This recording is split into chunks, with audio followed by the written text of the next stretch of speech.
Well, hello and welcome to ShrimpNet, the podcast of the Shrimps Trust, or as we are now called, We Love Easter, uh, for obvious reasons. This week, it's just myself and Joel.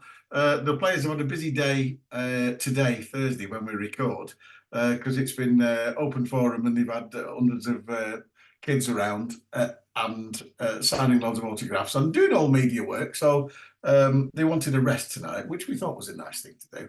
And our team board members are all either abroad or playing golf or busy. So it's just myself and Joel. Joel, where do we start? Well, the perfect bank holiday weekend, I feel. I know, yeah. I think out of all the weeks to be missing a couple of people, and yeah, there's plenty there's plenty of good bank holiday action to discuss for you. I guess that starting with Accrington, isn't it? I think for me personally, that's the first win at Accrington I've seen. I know there was one in 16-17 season. Yeah, we won 3-2 early on in the season when we had Patrick Brough playing. Kev Ellison scored a couple, I think. And it was probably maybe second away game of the season. And it was a beautiful Saturday in sort of late August, early September. It was absolutely lovely. That was historic. That was the only time we've beaten them there since 2006, I think. So there you go. Yeah, no, quite something. I think I think it was actually a couple of the Accrington accounts on Twitter. Right, I saw that they actually made the point that actually over the last few seasons that we've been playing each other, I think the record's been pretty even. I think so. Yeah. It feels like we have kind of somewhat shaken off the hoodoo a little bit against Accrington, which is delightful because I know for my entire time supporting the club, you know, it was there pretty much the whole time, and Do you think yeah. there's anything in it in John Coleman leaving it and suddenly the curse is lifted? Well, I think a few of the people were trying to make the point that they'd had a few ropey results against us before Coleman went. Obviously, I think we beat them last season. I'll be honest, I thought we absolutely dominated them at the Mazuma this season. We Yeah, they were completely lucky to bossed get the one game of there. these. And yeah, Tom Boxham's just had a really daft moment and given away a silly penalty. But Yeah. aside from that, we absolutely dominated them. So yeah, I think as fun as it might be to attach to Coleman, I think it's been going on for a couple of years now. I think maybe just a couple of years apart with them getting promoted to League One a couple of years earlier. Maybe Yeah. that's done us some good. But yeah, in terms of the game itself, I thought we were pretty good, to be honest. I thought moved it around nicely, Yeah. created a few openings. I thought we edged pretty much most of the game. I thought Yeah. we were generally the ones who were a bit more in control of the ball and territory, put together some decent attacks. And I think we've had a particularly good spell at the start of the second half, which I is know. Yeah. obviously when the goals have come. And it's a hell of a, I think Guillon's done really, really well to buy himself a little bit of space and get the ball in behind and turn their defence with Jed Garner running onto it. And I have to say straight away, I want to we've had our doubts about Jed, but I thought he played quite well on the day, and I like the way that he's um you know he's always got his head up. Even when he's running, he's always got his head up. And he picked that pass perfectly because all Accrington were doing was trying to get goal side. And he was just looking the whole time and he just waited that pass for Nelson, didn't he? And obviously we had Nelson on 3 weeks ago. And we were saying, do you fancy scoring one? And there you go. Look what's happening. I know he's lived up to it. And like you say about Jed Garner, it feels like what I quite like about Jed Garner, he feels like he does a little bit of he makes runs in behind, he does that kind of stuff, but he's also relatively adept at kind of coming deep and playmaking and spreading the play a little bit with the ball and linking up. So it's nice to see. Like I think that's what you sometimes want to see the difference between like somebody who regularly plays as a forward or when you've got somebody like maybe like Jordan Slough who in centrally, who obviously does a good job centrally, but I think maybe sometimes almost drops a bit too deep. Whereas someone like Garner, they because they're playing number 9 all the time, they know to mix up the game, running behind a bit more and all that kind of stuff. So yeah, like you say, he's dropped back well, and Nelson's made a long busting run from midfield and hell of a finish. It's not the finish of somebody who's impatient and getting panicky about getting their first professional goal, was it? It was on his wrong foot, and he just kind of swept it home. Really, kind of. Yeah, it was a nice side foot into the top corner, wasn't it? Yeah, it was lovely, really accurate. Kept it. That's the thing, That's I was having a chat with my dad about it in the car on the way back, and we were saying it's the low on confidence EFL striker's nightmare. Kind of like a presentable, but somewhat. Well, also, it wasn't. It was presentable, but it wasn't like super easy chance on his wrong on No, his wrong foot. And I think it just feels like it'd be a very League Two thing to do. Think, oh my God, stick absolutely it in the well. car Yeah, park. yeah, it goes in the car park. But Nelson absolutely kept his cool. It was a lovely finish, and yeah, there's something. I like those kind of breakaway goals because when you see that, like when you got Jed bearing down on goal, and then the crowd's getting a bit up and he chops it back and there's the lay across and you've got that little build of anticipation before Nelson sweeps it in. I think, yeah, I always like goals like that. And as much as it's fun to criticise Stanley's away end because it's got no roof, in some ways it also As yet again, the faithful found out. yeah, yeah, there's some pretty rainy spells in the game. But yeah, it is quite a fun. It seems to be an away end that lends itself well to people enjoying a goal, which is nice. Yes, yes, you're right. And second goal, obviously, which turned to be the clincher, because obviously, as we will probably discuss, we seem very adept at giving goals away in the last few minutes to give it squeaky bum time. But it was interesting that obviously there was shall we say, a lot of online grief for Archie Mayer the week before about the mistakes that he made against Gillingham. And I thought really their keeper should have done better with Charlie Brown's free kick, to be honest. Yeah, probably. I mean, actually, I'm sure we'll talk a bit more about Archie Man in a second because he made some really good saves towards the end of the game. But even actually at 1-0, I remember there was might well have actually been called offside, but Yeah, but he somebody, saved it anyway, yeah, didn't but somebody, I think turned a wayward shot kind of across goal, and Sean Woolley had come through and Archie spread himself at his feet well. And that was really good. But yeah, the free kick itself, I think, again, we've kind of we've turned them in the channels. Jed Garner's again done really, really well to get at their defense. He's got past his man and he's been pulled back. And to be quite frank, it's a penalty.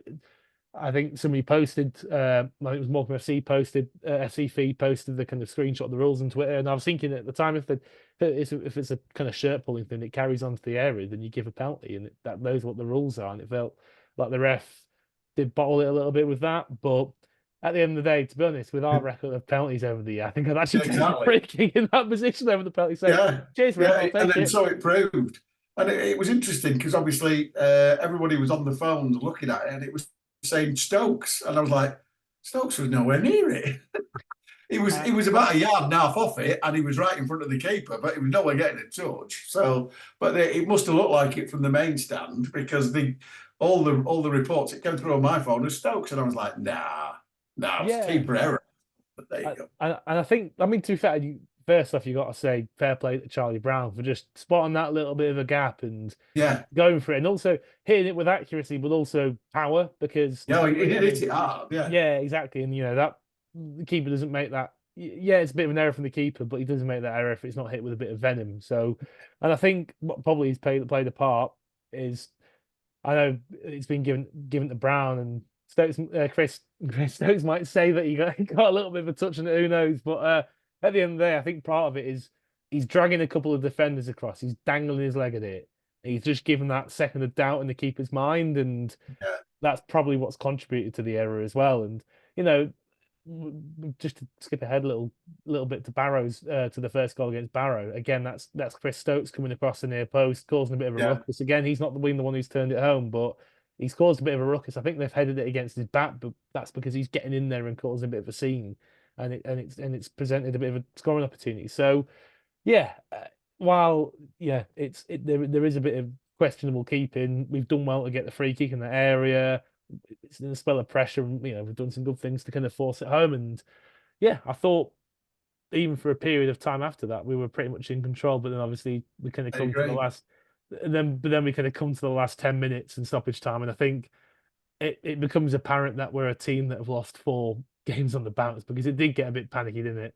Yeah. Oh God. Same with the Barrow thing. You're sort of willing him to in your mind. We sat there and we're like, don't drop deep, don't drop deep, and you can see it happening. But the more you say it, the more it's like it's happening. Look, we just weren't getting out, were we? We're not getting it, and then exactly the same against Barrow. One or two people do edgy clearances which go 20 foot in the air and only 5 foot forward. and all of a sudden you're like, oh dear, we've lost momentum, and inevitably they scored. Really nice header from a free header. I have to say he was pretty much unmarked, but they were throwing caution to the wind by then, weren't they? So you expect it. Yeah, and I think they've made a couple of changes, and then pretty almost immediately one of the guys has come in and scored, and I think that's what you get with a couple of changes. Somebody new comes on the pitch, bit of a different angle. You haven't quite worked out who's marking who. I think it was Senior and whoever was playing right wing, maybe Brown or Adams were tracking them, but it's one of those where things have been rotated a bit, and nobody's quite sure who's jumping with who. So yeah, I think I'll be honest. I thought Barrow. I didn't think we were anywhere near as nervy. I thought we were pretty calm against Barrow, even and their goal was a bit fluky in the end. And aside from the Oh goal, no, hey, no. We'll come to that. We'll come to that. but You read their match report on their website, and you're like, we're watching the same game. oh yeah, no, it's Right, quite we'll come something to there. that. Some of their But coverage, like, but yeah, I thought when he held up 9 minutes at Accrington, I was like, oh god. yeah, and you could kind of see that you could. I think the difference with the Barrow game is the Barrow game. It was a team that had won 2 days earlier and held on Yeah, at the last minute and knew that they actually had it in them to do it. And I thought we looked pretty calm against Barrow, whereas against Accrington, it was getting panicky, and I think that's probably exacerbated by Chris Stokes' hamstring getting a bit tight and yeah. him having to come off. And obviously he's a very experienced presence in the back line. He's done really well these last few games, and losing that's probably going to be a bit of a blow, and I think maybe plays in everybody's mind. And we'd like to thank Archie making a couple of really good stops to Really kind good of stuff, bail yeah. us out of it a bit. And you And know, it's redemption for Archie because he made up for the. I mean, and it's been said 1,000 times, and we've probably said something similar that if you make a mistake as a keeper, 9 times out of 10 it'll cost you. It'll cost you something pretty serious. mm, You know, you're very lucky to get away with it. Whereas you make a mistake as a centre forward and your touch is bad and people don't see it. You think, oh, we'll get another chance in a minute. If you mistrap it on the penalty spot, you just think, oh yeah, fair enough. He might get the next one.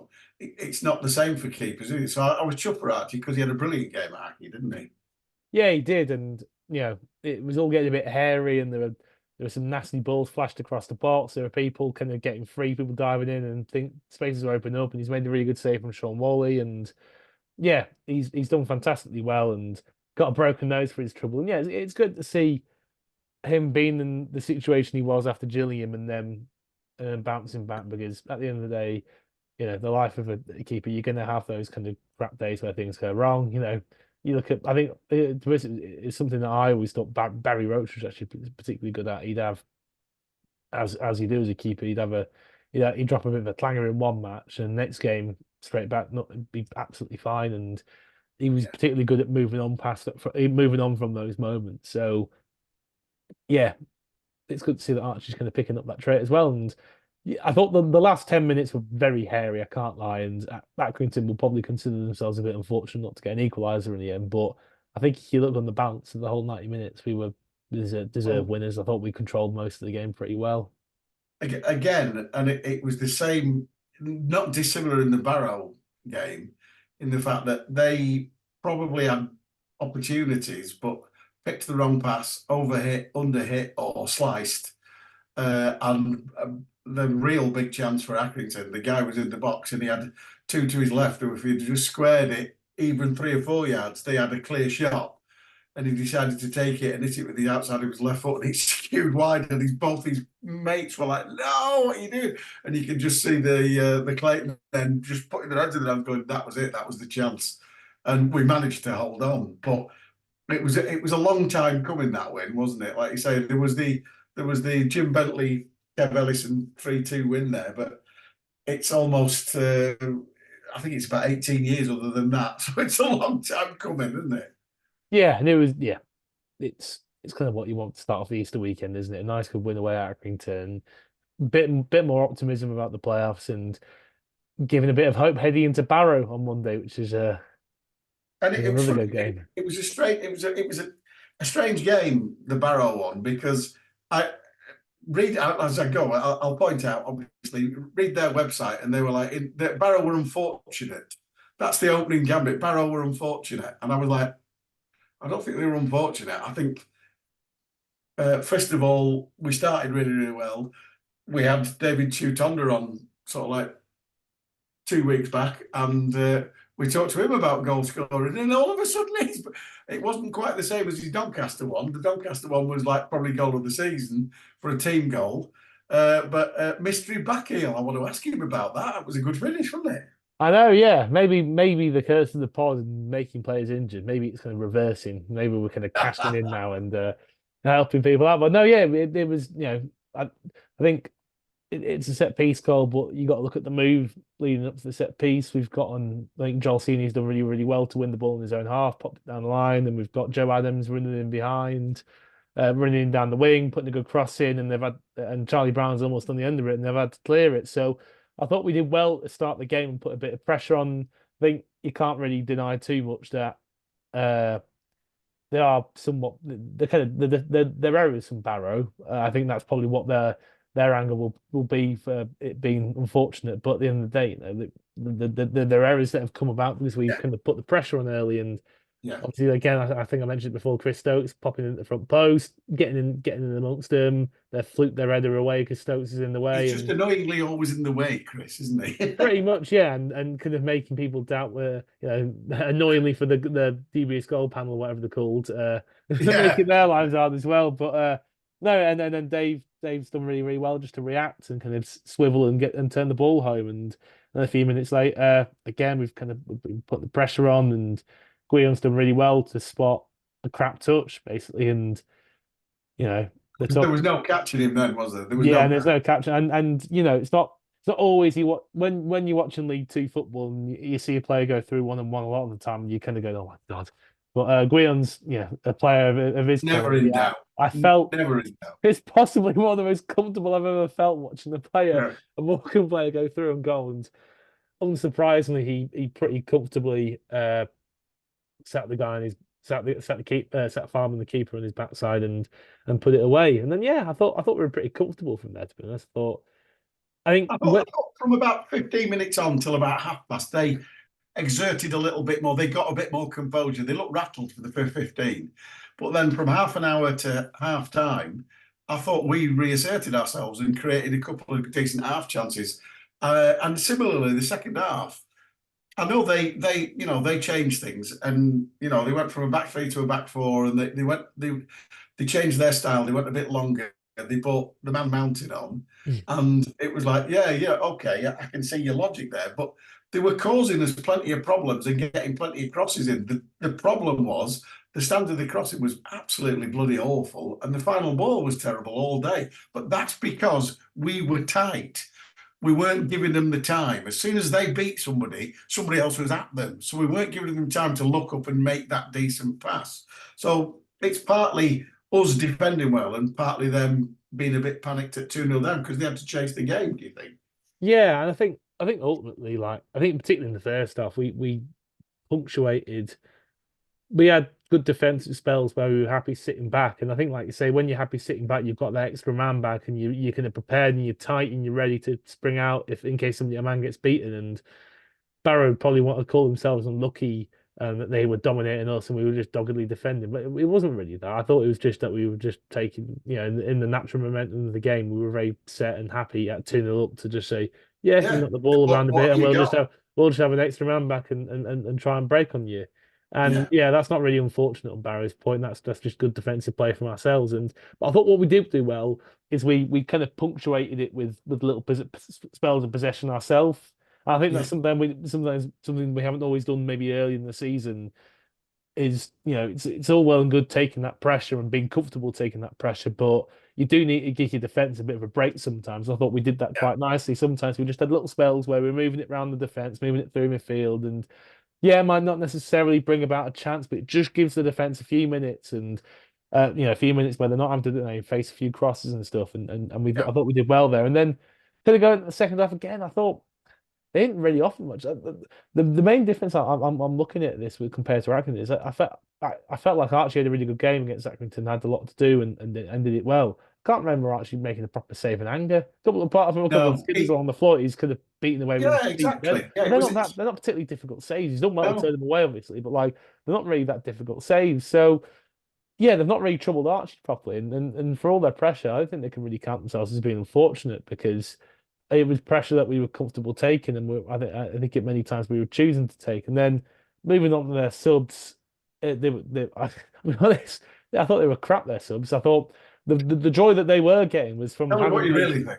Yeah, yeah, I thought we could, yeah, just to give Pete Wild my honest opinion back, I thought they were crap subs. To be honest, I thought at the end of the day they've got a back three and what you do, I thought what was benefiting them from that is they had those extra centre backs that could step into midfield, and Yeah, and they I were think a doing lot, that successfully. yeah, and Yeah, I thought a lot of their more dangerous looking crosses were from the centre backs and those kind of spaces that they stepped into and angling the crosses in from there, and then when they've changed shape, they've gone to a back four, and there's a couple of issues. Obviously, then you haven't got that same kind of shape when the centre back step up, and it becomes a bit. And like you said, it went a bit more direct, and it just felt very rudimentary and quite one dimensional. I felt they actually kind of dropped off from that point. I thought they were easy to deal with it from that point. yeah, I agree. They became quite quite predictable, and also they put that number 11. I can't remember what it was called. It was Nevitt, wasn't it? Yeah, At right back, and that was ludicrous because they brought him on as an attacking midfield and they put him at right yeah, and back he's getting like,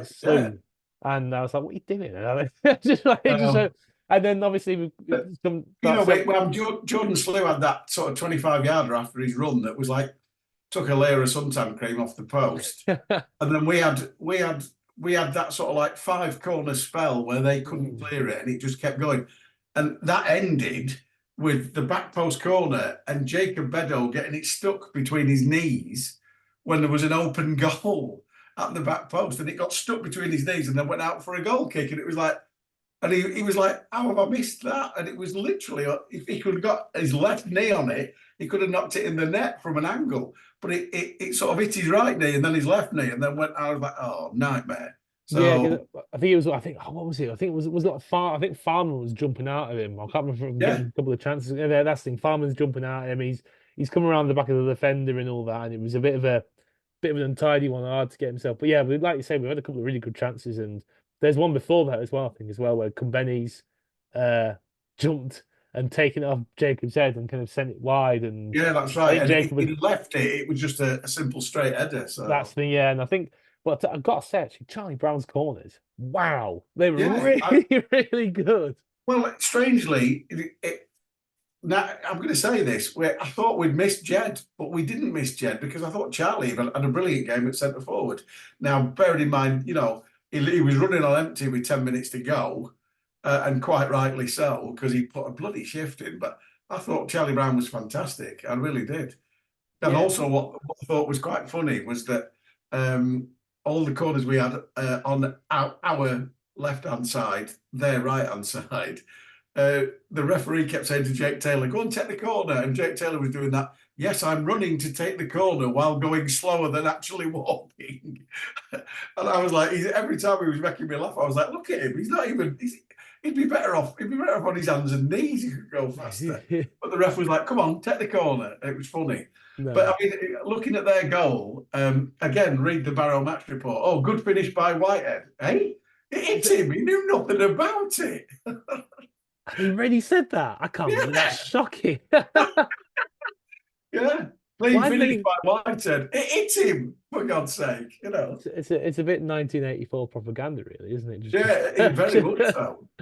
Yeah, Don't it's worry. almost like the Daily Mail, the Barrow website. It's like, I oh, know, it's yeah. It's a bit, real. it's a bit, it feels a bit And feeble when everybody's got access to the highlights on YouTube. But exactly. But strangely, looking at the social media, most Borough fans went, I don't know what report they're, well, I don't know what match they're reporting on because that's not what I saw. Because most people saw it as a no, I thought we were crap. We gave away 2 silly goals and then huffed and puffed. And that's the gist of most of the Borough fans. yeah, And I think that's about right, isn't it, yeah, really? I think that's a pretty fair assessment. Huff and Buff is probably yeah. If the shoe was on the other foot, I think I'd probably say we huffed and puffed, but didn't create a great deal. Yeah. And yeah, I think I agree. But then just touch back on Charlie Brown actually. Yeah, he did. I thought he's done a fantastic job up front, and he's done a fantastic job out wide as well in these last few weeks. I think it's weird because I think he's quite a funny profile of player for this level as well. It's almost like he's a kind of like I don't know what you want to call it, shadow striker, false nine, kind of I don't know, but basically he's a kind of he's very good technically, and he's not the biggest, and he's kind of like this kind of technical forward, but he's still got a good finish on him, and it feels like there's not really many forwards like that, and there aren't many people looking for forwards like that at this kind of a level, and Yeah. almost like nobody really knows what to do with them. And I think it's almost like He these reminds me a last bit. few Tell you who he reminds me of. Uh, was it lad who played at Shrewsbury who was at Millwall? Is it Tom Bradshaw? might be, yeah, Yeah, he reminds me of him because he's like, you don't know what you're getting with him. He's he's quite strong and his first touch is really, really good. But he's very similar to Jed. He keeps his head up all the time.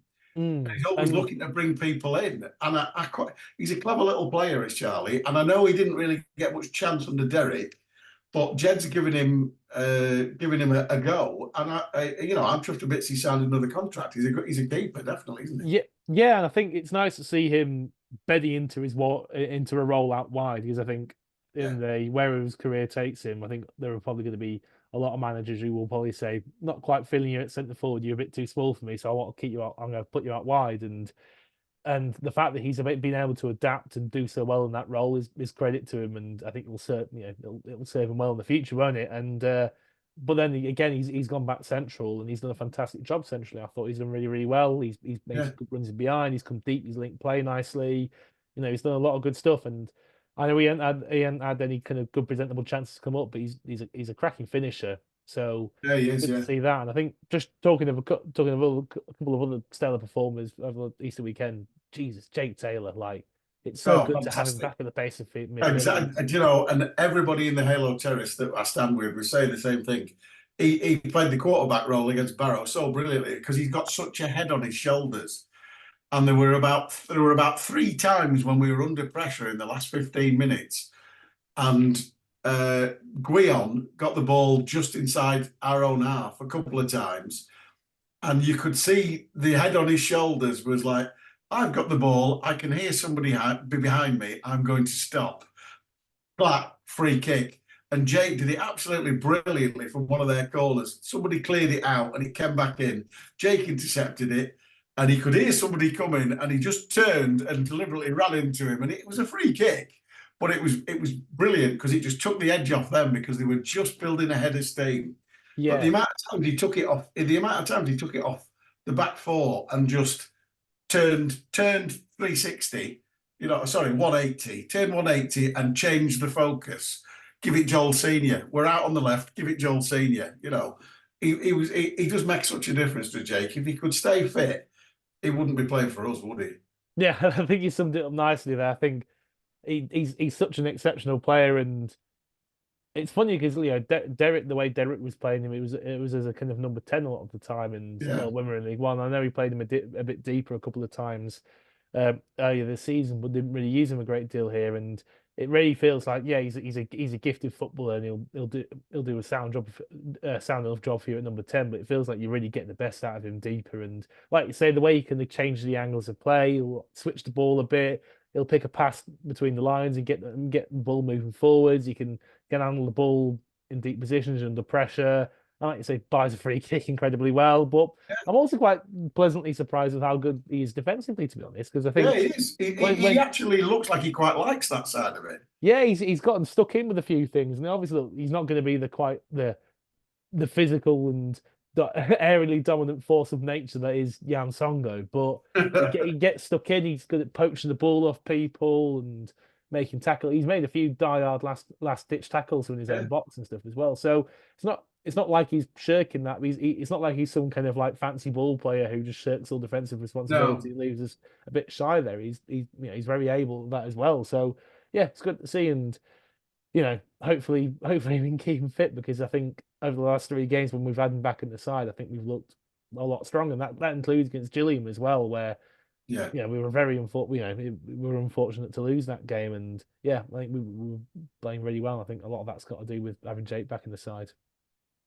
So moving on, we've got to talk about obviously the two games coming up, three home games in 8 days. Doncaster in fantastic form at the moment, and obviously dispatched Wrexham the other night 1-0 with what looked like just a very, very measured performance. Scored a goal and then just sat back and said to Wrexham, like, "What have you got?" And Wrexham huffed and puffed that night.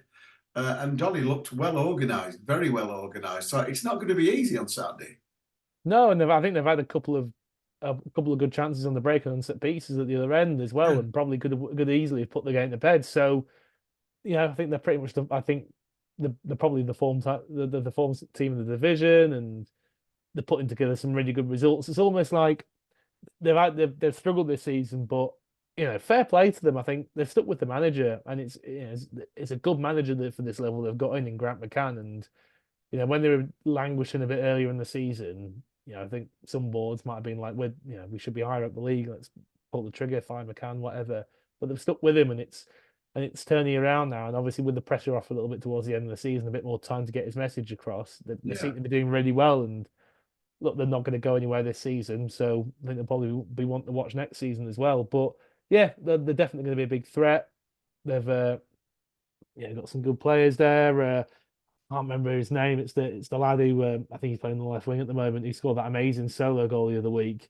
He's Oh, playing delicate. Delican, yeah, he's playing fantastically at the moment. Their keeper, their keeper's fantastic as well. He made an astonishing stop from I think it was Stephen Fletcher, Yeah. quite late on. They're really ticking as a team at the minute. So I think when you get to the end of the season, you kind of, I think broadly speaking, you do want to be playing the teams who've got nothing to play for a lot of the time because they're the ones who are taking the foot off the gas. But then you do get the odd one of those teams who are maybe feeling a bit free of shackles and are just Well, gelling exactly. and They having a play. good time. Yeah. And Yeah. I mean, Play with a bit of freedom. Yeah. exactly. And it feels like Doncaster are probably fully into that category at the moment. So, it's going to be a tough one, that. But we've been playing really well recently. And, you've got to back yourself to get a result, haven't you?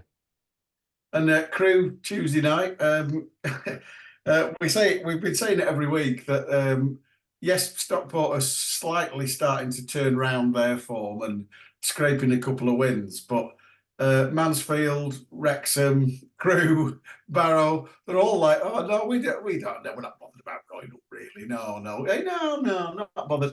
Crew, can't get arrested at the moment, so but they'll be looking for. I mean, at 2-0 up and coasting, they took the foot off the gas and gave us a bit of a sniff, and we took it, didn't we? So they'll be wanting revenge for that. Yeah, no doubt. And I thought in large spells in that game, I thought Crew looked a pretty decent side. They knocked Yeah, the ball around nicely. They're not, they create some good chances and they had some good threats going forward. But at the same time, they did capitulate pretty quickly. And then obviously last game against Forest Green, they've made some pretty daft defensive errors and given Forest Green, who are not a particularly great side, three pretty easy goals. So 4 without a win. I think they've got 1 win in 1, 2, 3, 4, 7 games. So yeah, I mean, to be honest, out of the whole playoff lot, I mean, obviously Crawley they're the nearest team to us, and that's who you naturally have your eye on the most. But I think Crawley are grooving at the moment. They're in good form. I thought we were so lucky to beat them halfway the other month. yeah, they look They're good. They did look fantastic. good. You're right. They got weaknesses. I think you can hit the ball and behind them and turn them, and they don't seem to always do very well with that. But they're a really good team, Crawley. And I think through, I know they're 6 points ahead, but if they lose at the weekend and then Yeah, but the have you seen Tuesday, Crawley's running? Stockport and Wrexham away. They've got. I mean, I know we've got Stockport away, but they've yeah, got. so we too. But yeah, but then yeah. So I think it'd be interesting to see how it all pans out. I think MK Dons and Barrow look like they're pretty set. I know obviously Barrow slipped up Yeah. against us, but I think with the points with the margin they've got, they're probably going to be pretty safe. MK Dons, I think, should get through. Well, we say it every week that we lost 4 on the bounce, and all we had to do was win 2 on the bounce, and we're still back in the playoff picture. Yeah, It's going to go to the wire, isn't it? It's no matter what happens, because everybody's cocking it up left, right, and centre. I know it's daft because it really 4 wins and the 4 losses on the bounce at this stage in the season should really, considering Yeah. we weren't actually in the playoffs to begin with, that should really No. knocked our chances on the head. But after a couple of wins over Easter, we're right back in it, and it's But if you remember a week or so ago, I did say the issue is like Newport are playing Walsall, they're all playing each other, so they all can't win. So No, if we, exactly, yeah. And you know, we're playing crew. exactly, we're paying crew. We just played Barrow. It's like, oh, you know. Yeah, So and I think yeah, looking at Crew's running, it's interesting. Well, they've got Accrington on Saturday, which you'd think it should be an easy one, but you'd think that also John Doolan's probably really feeling like he's got a bit of a point to prove. yeah. Uh, given he's the new manager coming in, and then obviously that's leading up to our game, and then last three games of the season, it's Grimsby, Wrexham, and Colchester for them, and they're all. I know Grimsby and Colchester are languishing at the bottom, but they've got a They lot to no, but play they for. both, they both got a lot to play for, haven't they? So Yeah, and obviously Wrexham, they'll be wanting to tie up automatic promotion, so and keep in contention for the title. So because all three of those teams in the autos are in for a shout at the title. So yeah, it'll be interesting. It's going to be a bit up and down. Am I looking forward so to it? Probably not. And it's funny because I've got a mate who lives in Swindon, and he sent me a text this week said, "Are you coming down for the Swindon game?" And I said, jury's out. I said, if we're still in with a shout, probably. I said, because it does look like it's going to go to the last game. I said, because everybody's beating each other. So if we've got half a chance, it's a bit like Exeter last season. I had to go to Exeter because I thought, if we're going to get relegated, I want to be there. If we pull it off, I want to be there. So it's pretty much the same thing, isn't it? Really, it's I'm dusting my travel card off for the Swindon game because I'm like, it is going to go to the wire no matter what we say. We'll probably draw with Donny and maybe, get another couple of points or something next week. And it's just like, then we go to Stockport and think, oh, yeah, and it'd be just like us to go win that bloody 3-0. And it's like, what? Oh, God almighty, It's a strange one. But whatever happens, it's still been given what's happening off the field and Derek and the loanees going back, etc., it's still been a bloody brilliant season, hasn't it? Yeah, I think that's the context you've got to look at it in. It's been like there's been a lot of obstacles that have been thrown our way, and I think it's worth remembering. Jed he's a first time manager. It's this is his first ever management role, and there's always going to be a bit of teething and getting to learn the role. So we've got so there's that, and then obviously the loan players leave, and then all the bit of stuff off the field as well. So to be in the position where we are, and I think this year in 2024, I think we're sixth in the form table for 2024. So to be in the position that we are now, it's great. It's really, really good. And I think from what looked a quite position at the start of the season when we had, barely any Yeah. contact to players, like to be in the mix like this and have had some really good moments this season, I think even if we don't finish in the playoffs, it's been a really good season. Well, if we finish just outside the playoffs, we still finish higher than we predicted. We've Yeah, also we said 12th or anywhere. We'd be happy with anywhere above that, and I'd stick with that. So yeah, and I think I'd say the same. Top half is an achievement. It's a really big achievement, I think, given the things that are being thrown at us. But obviously, we want to try and do more. So let's see what the next few weeks bring. so that's it. That we've done all we can talk about now. Hopefully, I've got a faithful promise from Matt that he will press gang somebody to come on next week. Hopefully, we'll make it 4 wins out of 4, and then we'll have something to crow about, and we'll be still knowing our luck. We'll be sat there last week going, "Oh, it's all doom and gloom. We've lost again," but you never know. The final thing I want to talk about, just to mention, in the fact that our last 3 guests, we've mentioned Nelson Kumbeni, David Chitonda, Jordan Slew. We've asked all 3 to score. 2 of them have. Slewy hasn't yet. Slewy hasn't. So we know Slewy listens. So it's like, come on, Jordan, sort it out, mate. I only asked for a hat trick. I'm not asking for much, but there you go. But this might be it. Because like you said, the curse is now reversed. They're not getting injured, they're scoring when they've been on here. So, we need Jed Garner on. Yeah, get Jed Garner on. Yeah, get a little hat trick in as well for Stewie, hopefully, because yeah, and be able to cash in on getting us to buy him a pint. Yeah, true enough. Yeah, pint each, we said. That's fair Yeah. enough. So, right, this has been ShrimpNet episode number 9,463,412. And my thanks to Joel, my thanks to the guests for not coming on because we've had fun, haven't we? So thanks for listening. Join us again next week when hopefully we'll have a bit more less bias insight.